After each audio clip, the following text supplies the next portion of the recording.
नमस्कार दोस्तों, एक बार फिर आप सबका ललकार भारत में स्वागत है। चलिए, आज से मैं जो कुछ भी कहने जा रहा हूँ वो शाश्वत सत्य है, 100% खरा उतरने वाला शब्द होगा। मेरे मुख से निकले हुए वचन और वाक्य सभी सत्य होंगे, क्योंकि मेरे साथ जो कुछ भी हुआ है उसका मैंने अभी सिर्फ शुरुआत किया है। मैंने कुछ उसमें बताया, धीरे धीरे लोग जुड़ने लगे कि भाई मेरे साथ भी ऐसा कुछ हुआ है, हमने भी अपना सब कुछ गंवा दिया है इस रंजेश मिश्रा और जगन्नाथ मिश्रा के चक्कर में। हालांकि इसमें प्रीति किन्नर का नाम ये रंजेश मिश्रा ही बताया, इसके परिवार वाले ये सब बताएंगे सच क्या है। वास्तव में लोगों के साथ गद्दारी करना, छल करना, उन्हें लूट लेना, ऐसे हजारों हजार घर आएंगे, हजारों हजार परिवार आएंगे, हजारों हजार लोगों का रुदन आपको सुनने को मिलेगा। मैं एक ऐसा शुरुआत करने जा रहा हूं जिसमें सिर्फ और सिर्फ खतरा है, खतरा के सिवा और कुछ नहीं है।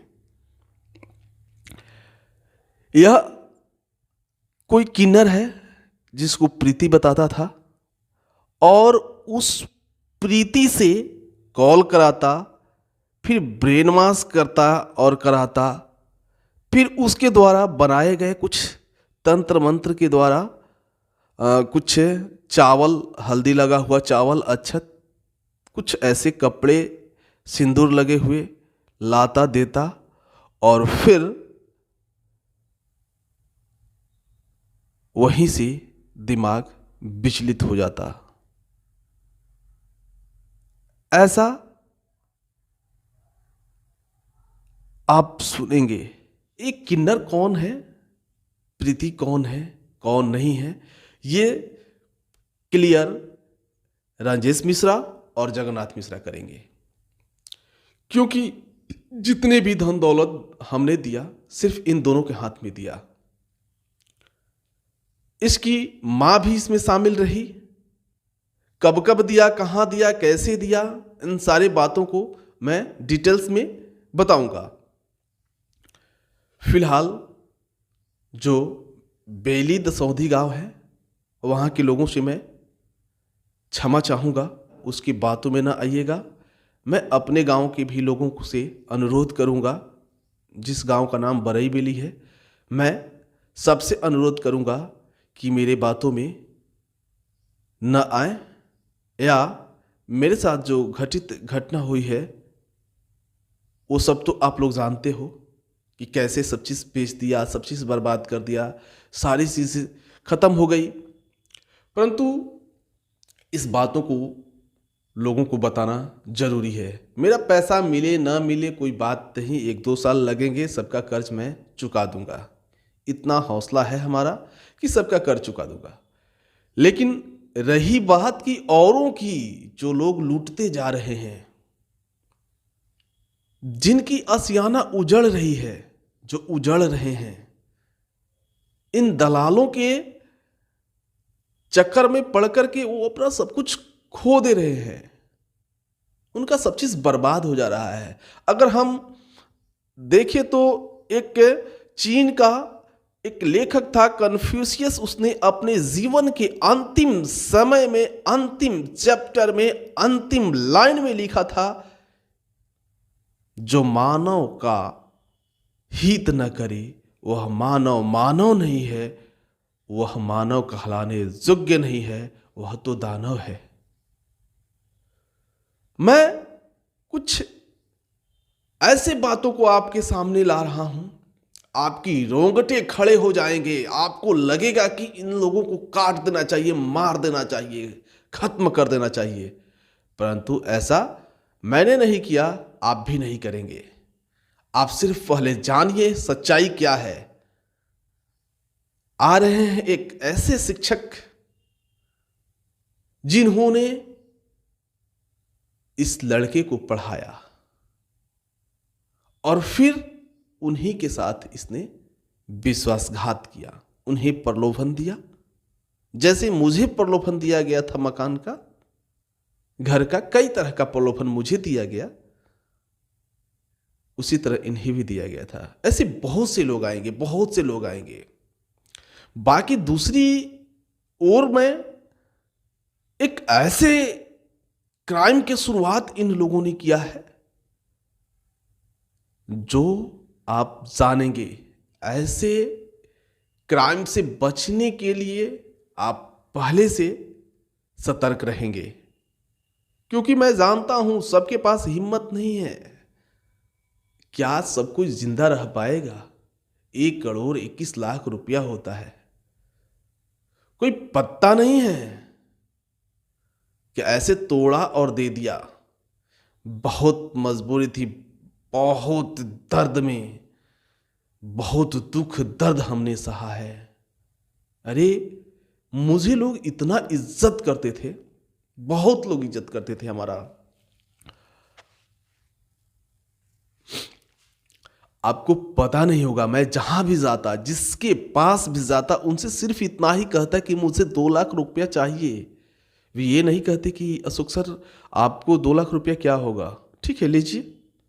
सर मुझे 5 लाख रुपए की ज़रूरत है भैया, मुझे 5 लाख रुपए की ज़रूरत है और कल ही चाहिए, शाम तक चाहिए, और नहीं तो मुझे 2 लाख रुपए और एडवांस देना पड़ेगा। मिल जाता, तुरंत जाता, मिल जाता। 50,000 चाहिए, मिल जाता। लेट होता तो इसमें भी इन लोगों ने चाल लगाता कि टैक्स इतना लगेगा। ये कैसे कैसे पैसा लिया जाता, कैसे कैसे मुझे मूर्ख बनाया जाता, इन सारी बातों को मैं बताऊंगा। और इसका प्रूफ रंजिश मिश्रा देगा, जगन्नाथ मिश्रा देगा, उसकी माँ देगी।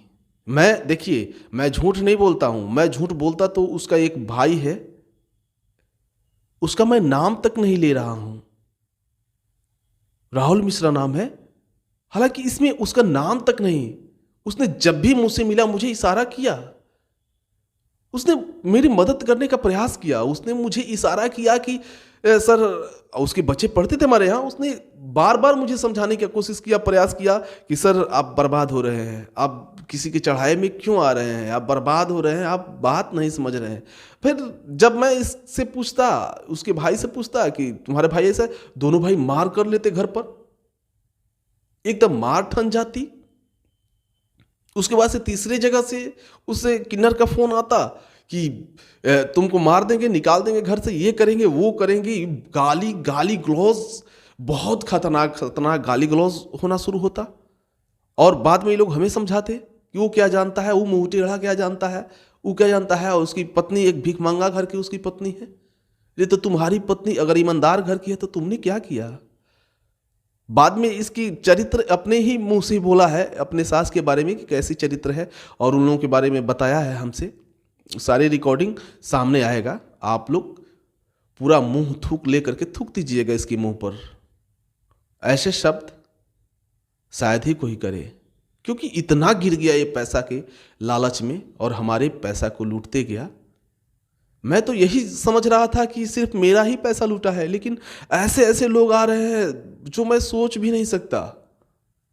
अब वो लोग सामने आएंगे, उनकी भी वीडियोस आप देखेंगे, वे लोग अपने दुख दर्द को बताएंगे, लेकिन एक्चुअल में अब उनके दुख दर्द को हम सुने कि अपना सुने।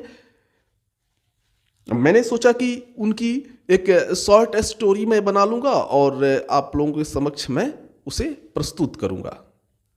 ठीक है, आप लोग ध्यान दीजिए, क्योंकि अब तक मैं बहुत खामोशी के साथ धीरे धीरे मैं इस चीज़ को बढ़ा रहा था। मैं समझ रहा था कि मेरे पैसे वापस हो जाएंगे, लेकिन ये पैसे कैसे? आप चोरी करके दूसरे का संपत्ति लूट करके मुझे दोगे और दूसरे किसी का गहना उठा करके मुझे दे दोगे, दूसरे को लूट करके मुझे दे दोगे, दूसरे का हत्या करके मुझे पैसा दोगे और मैं ले लूँगा। अरे तुम्हें पता होना चाहिए कि दूसरे अगर कबाड़ खाना में तुम किसी संपत्ति को, किसी के संपत्ति को उठाकर बेच दो ना, तो कबाड़ भी सील हो जाता है। अभी तुम्हें पता नहीं है कानून क्या होता है। सभी तुम्हारे अगर बहनोई लोग अगर पुलिस में रहे हैं या रह रहे हैं ना, तो इसका मतलब ये नहीं कि कुछ हो जाएगा। कानून कानून होता है। और बड़े जो अधिकारी होते हैं ना, ऐसे पढ़े लिखे होते हैं, ऐसे नहीं दौड़ धूप करके 2 पैसा फेंक करके चले आते हैं। वे सब पढ़े होते हैं, ईमानदार होते हैं, समझदार होते हैं, सिंसियर पर्सन होते हैं। लेकिन हाँ, उसमें से कुछ काज होते हैं जिन्हें तुम मैनेज कर सकते हो, लेकिन ये मैनेज होने वाली नहीं है। मैं तुमसे वादा करता हूं कि मैं इसे उस हद तक ले जाऊंगा, हर सच्चाई को तुम्हें लाना पड़ेगा। तुम क्या सोचते हो कि मैं मर जाऊंगा? मैं सब कुछ गवा दिया, मेरे पास कुछ भी नहीं है, सिर्फ आवाजें हमारी बच गई है, परंतु कुछ भी नहीं। आज भी हमारे परिवार में 2 ही सदस्य हैं, मेरी माँ और मेरी पत्नी, बच्चे हैं, बस। सब खुश हैं, कोई बात नहीं। हम लोग मर जाएंगे, पीछे नहीं हटना है आपको। हम लोग बर्बाद हुए, दूसरे बर्बाद ना हो। रही बात, मैं जैसे जैसे कहीं गया हूं तुम्हारे साथ, कहीं अगर कहीं से कुछ आया है, गया है, कुछ भी, वो सच सिर्फ तुम वेट करो, वेट करो। मैं हर सच को लाऊंगा सबके सामने। अगर मैंने किसी का पेन चुराया है ना, तो मैं उसे बताता हूं कि मैं तुम्हारा भाई पेन चुरा लिया था, उस समय हमारी मजबूरी थी, अब ये पेन का पैसा लो। तुम नहीं जानते हो अशोक यादव कौन है। अरे हम एक परिवार से, एक छोटे से परिवार से निकला हुआ एक लड़का, दिल्ली तक का सफर तय करने वाला, पत्रकारिता लाइन तुम नहीं समझते हो। तुम्हारे यहां कोई होगा क्या? अरे मैं जो मुख्यमंत्री तक का बाइट ले सकता है, हा? बड़े बड़े नेताओं का इस देश में बाइट ले सकता है, बड़े बड़े लोगों के साथ रह सकता है, उनके साथ उठना बैठना हो सकता है, जब बिहार के डीजीपी के साथ रह सकता है, उसे तुम फंसाओगे? तुम्हारा रिकॉर्ड है। एक और बात मैं आप लोगों को बता दे रहा हूं कि ये कुछ एक दिन की घटना है, वीडियो भी मैंने बनाया था। घटना है कि इसने क्या किया है कि कहीं गया और गिर गया और हाथ पैर में थोड़ा सा मतलब कि कहीं से हो गया, और पूरा बैंडेज पट्टी बनवा करके इसने, इसकी जो बहनोई है, एक फोर्स वगैरह में कहीं था, तो उसने क्या किया है कि इसे एक केस, एक FIR दर्ज करवा दिया है मेरे नाम पर कि उन्होंने हत्या करवाने का प्रयास किया। खैर कोई बात नहीं, जिस एरिया में हुआ है, अगर उस एरिया के दुकानदार तुम्हें न पहचाने तब ना तुम करो, तुम्हारा फोटो वीडियो वायरल होगा, तुम आओगे और वहाँ के जो भी सोने चांदी का दुकान लूटा गया होगा ना, कपड़ा का दुकान, सब आएंगे, बहनोई साहब भी आएंगे। दीजिएगा जवाब। जब फंसने फंसाने का काम कर रहे हो तो करो, कोई दिक्कत नहीं है। हाँ, फंसने फंसाने का काम न करके और ओरिजिनल जो चीज़ें हैं वो सबके सामने लाओ, जो सच्चाई है वो बोलो। और एक चीज़ और, तुमने ये बात बोला था कि मैं आपका वीडियो बनाऊंगा और मैं भी वीडियो बना करके डालूंगा। तो भाई स्वागत है, यू आर मोस्ट वेलकम। तुम्हारा बहुत स्वागत है, गर्मजोशी से तुम्हारा स्वागत है। आजा। लड़ाई में मज़ा तभी आता है, ऐसे कैसे आएगा भाई? अकेले हम ही बोलते रहे, तुम भी तो बोलो क्या बोलते हो, क्योंकि मैं जब तक तुम राय से रहोगे तब तक तो मुझे कोई दिक्कत नहीं है। बेराय वाली बात जब हो जाएगी तब तो फिर मुझे रोक ले, ऐसा कोई नहीं है।